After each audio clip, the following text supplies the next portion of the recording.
नमस्कार, मैं जितेंद्र चतुर्वेदी। इन दिनों उत्तर प्रदेश में हलचल खूब है।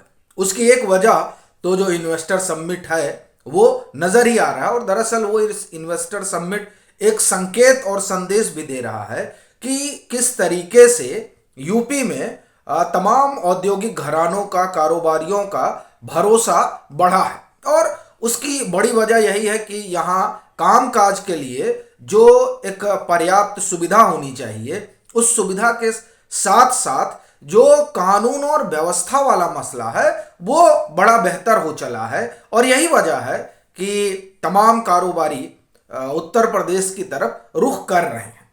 लेकिन इसके साथ दो और बातें हुई जो विशुद्ध राजनीतिक भी है, और जो यहाँ पर विपक्ष है उसके लिए चिंता का सबब भी है। और इसीलिए ये माना जा रहा है कि असल में अभी तो आप देखें 2024 का चुनाव तो दूर है, वैसे बहुत ज़्यादा दूर तो नहीं है, लेकिन जिस तरीके का माहौल दिख रहा है वो माहौल ये बता रहा है कि आने वाले चुनाव में न मालूम किसी की जमानत बचेगी या इस बार जितने गढ़ हैं वो सारे गढ़ जो बचे खुचे हैं वह भी उड़ जाएंगे।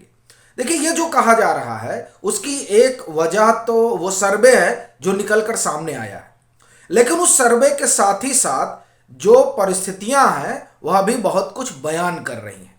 बात पहले उस सर्वे की करते हैं और फिर उन परिस्थितियों पर आते हैं जो आप देखें कि चाहे अखिलेश यादव का बयान हो या स्वामी प्रसाद मौर्य की बोली बानी हो, उनसे जो तमाम चीजें उपजी हैं वो बहुत कुछ बयान कर रही हैं। और दूसरा जो बसपा का अपना एक ढर्रा है वो तो है ही है। तो इन तमाम मसलों पर हम लोग बात करेंगे, लेकिन पहले तो चर्चा सर्वे की कर लेते हैं। अभी आप देख ही रहे हैं कि mood of the nation C voter का बाकायदे सर्वे आ रहा है, और उसमें तमाम राज्यों में क्या स्थिति होने वाली है लोकसभा चुनाव के दरमियान तमाम राजनीतिक दलों की, उस पर वो लोग रायशुमारी कर रहे हैं। तो उसमें बात जो है वो यहाँ की हुई, उत्तर प्रदेश की भी।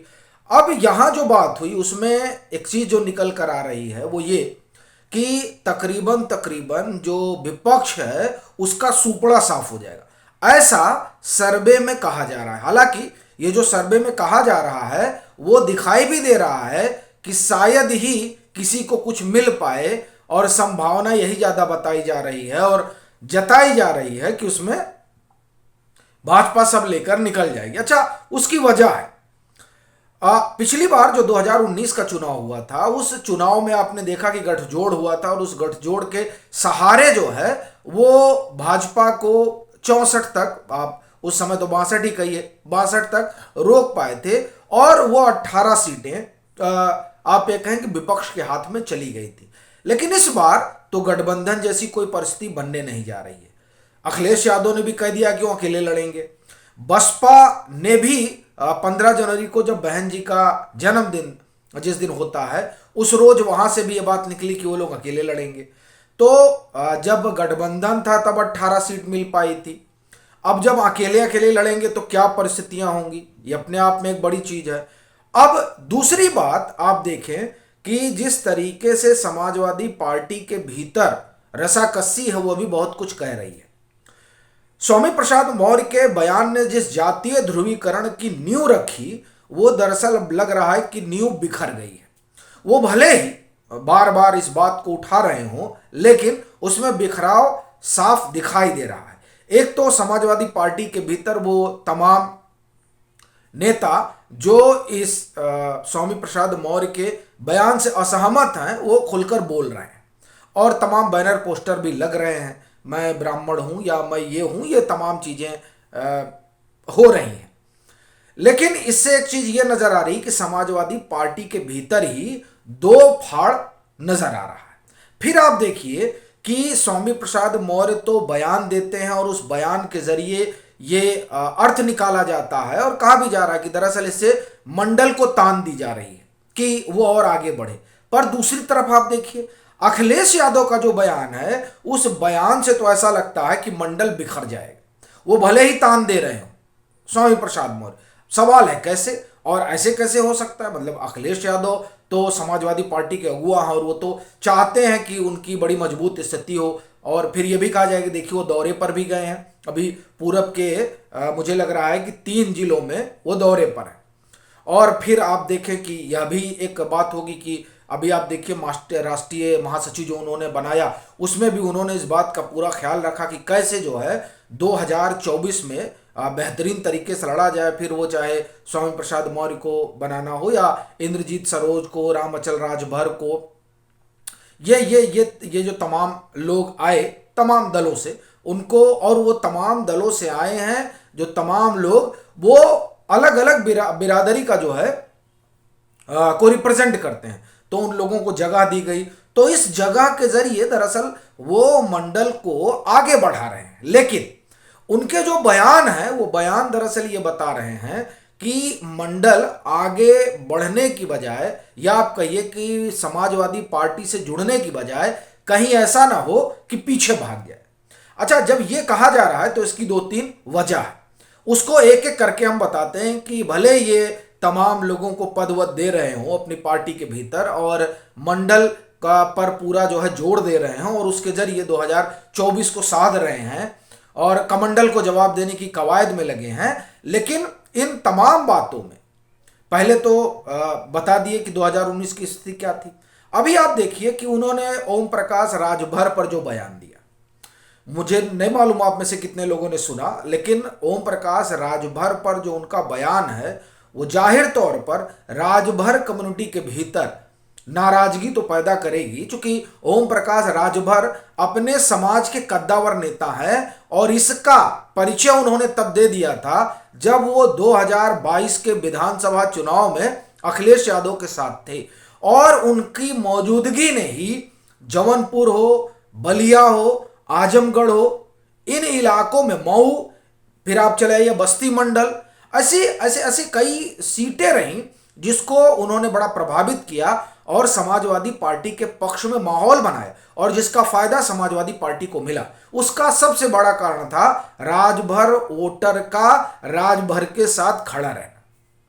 और अब वो उनके साथ तो खड़े नहीं, उन्होंने अपना जो है सुर बदल दिया। अब वो कहां जाएंगे ये एक अलग विषय है, लेकिन वो समाजवादी पार्टी के साथ नहीं है। और अखिलेश यादव जिस तरह से उन पर हमलावर हैं, तो आप ये देख कर चलिए और मान कर चलिए कि जिन इलाकों में वो, चाहे बस्ती मंडल की बात हो, चाहे अंबेडकर नगर की बात हो, या आप उसे फैजाबाद मंडल कर लीजिए, और फिर चाहे ये बात जो है बनारस मंडल की हो, या आप बात कर लीजिए आजमगढ़ मंडल की, इन तमाम जगहों पर समाजवादी पार्टी को नुकसान झेलना पड़ सकता है और वो जो मंडल को तान दे रहे हैं वो तान टूट सकती है। एक तो ये हो रहा है। अब अगर वो ऐसा बयान देंगे तो जाहिर तौर पर यही होगा। दूसरा, वो केशव प्रसाद मौर्य पर जो हमला कर रहे हैं, ये हमला भी समाजवादी पार्टी के लिए बहुत ज्यादा मुफीद तो नहीं होने जा रहा है।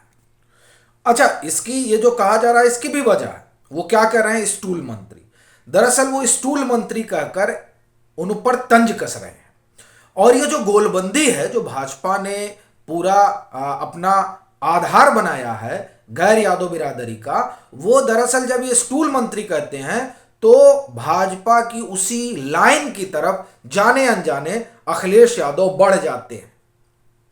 और उससे यही संदेश जा रहा है ना कि आप देखिए वो डिप्टी सीएम है, लेकिन आप उनका किस तरीके से सम्मान कर रहे हैं और वो किस समाज से आते हैं। ये जो बात है, ये समाजवादी पार्टी के लिए घातक तो साबित हो रही है। और आप देखें कि चर्चा जब स्वामी प्रसाद मौर्य का बयान आया था तो यह भी चर्चा थी कि दरअसल वो प्रदेश अध्यक्ष बनना चाहते थे, इसलिए नहीं बनाया गया, सो उन्होंने जो है रामचरितमानस पर इस तरह का बयान दे दिया। अब उसमें क्या सच्चाई थी क्या नहीं थी एक अलग मसला है, लेकिन यह मैसेजिंग भी तो हुई है। तो इस तरीके से आप देखें। और दूसरी चीज एक बताऊं, फिर अपनी बात को विराम देता हूं, कि यादव और उसके बाद में कुर्मी और उसके बाद में मौर्य, ये तीसरी सबसे बड़ी पिछड़ी बिरादरी है। और उस पर इस तरह का तंज कसना स्टूल मंत्री समाजवादी पार्टी के लिए तो बहुत बेहतर नहीं है। और उधर ओम प्रकाश राजभर जो है वो तान कस रहे हैं, वो कस ही रहे हैं। और वो तान ही नहीं कस रहे हैं, ओम प्रकाश राजभर तो बाकायदे समाजवादी पार्टी के उस चरित्र को भी उजागर कर रहे हैं जो सरकार में रहते हुए उन्होंने किया। और वो क्या, अति दलित और अति पिछड़ा का उन्होंने एक तरीके से राजनीतिक जो उनकी हिस्सेदारी थी उसे खा लिया। उस पर भी ओम प्रकाश राजभर बोल रहे हैं। ये तमाम चीजें जो उन पर हमला हो रहा है समाजवादी पार्टी पर, और फिर समाजवादी पार्टी जिस तरह से उस समूह को जो गैर यादव ओबीसी है उसको जोड़ने की कवायद में इस तरह के बयानों से बचने की बजाय इसमें फंसते जा रहे हैं, ये तमाम बातें ये बता रही हैं कि समाजवादी पार्टी का तो सुपड़ा साफ ही है। बसपा कितना करेगी ये देखने वाली बात होगी, क्योंकि बसपा का अपना आधार भी श्रिंक कर रहा है, जो 2022 के विधानसभा चुनाव में दिखा। जो बसपा हमेशा आप देखिए कि 19% 20% वोट पाती रही, वो 12% पर आकर सिमट जाती है। तो स्वाभाविक है कि चुनौती उनके सामने भी भरपूर है, और कांग्रेस का तो भगवान ही मालिक है, उस पर क्या ही कहा जाए। उनकी तो जो परिस्थिति है कि जब वो अपनी परंपरागत सीट नहीं बचा पा सकते तो उत्तर प्रदेश में उन्हें लेकर क्या ही विमर्श किया जाए। तो कुल जमा कहानी जो दिखाई दे रही है वो इतना कि इस बार कोई कितनी भी तान कसे, लेकिन ऐसा लग रहा है कि उत्तर प्रदेश में भाजपा का जो रास्ता है वो बड़ा सहज हो चला है। अभी के लिए फिलहाल इतना ही।